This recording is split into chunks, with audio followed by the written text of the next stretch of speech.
ဒါနဲ့အခုကောလာဟာလာရဲ့ထွက်နေတဲ့အတိုင်းစစ်တပ်ကအာဏာပြန်သိမ်းလိုက်မယ်လို့ခင်ဗျားတို့ထင်ရလား ငါတော့မထင်ဘူးကွာ ခွဲကောင်ခင်ဗျားဘယ်လိုထင်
ဒါဆိုရင်အဲ့ဒီမတ်လ29ရက်နေ့တုန်းကပြည်ထောင်ရုံးတွေကနေထွက်လာတဲ့အတန်အကျယ်ကြီးကခင်ဗျားတို့အဖွဲ့လောက်တာပေါ့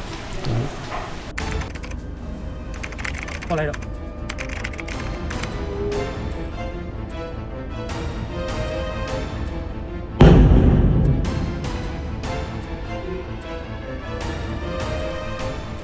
ခင်ဗျားတို့ကမျိုးပြပျောက်ကြားလှုပ်ရှားကြတယ်ဆိုတော့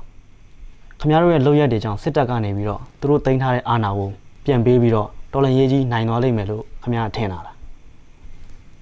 မထင်ဘူးဗျ မထင်ရင်ဘာလို့လုပ် မိုင်းမှာတော့ဆရာမရှိဘူးတခင်ဖြူဆိုတော့အမြဲတမ်းခေါင်းထဲမှာအမျက်မှတ်ထား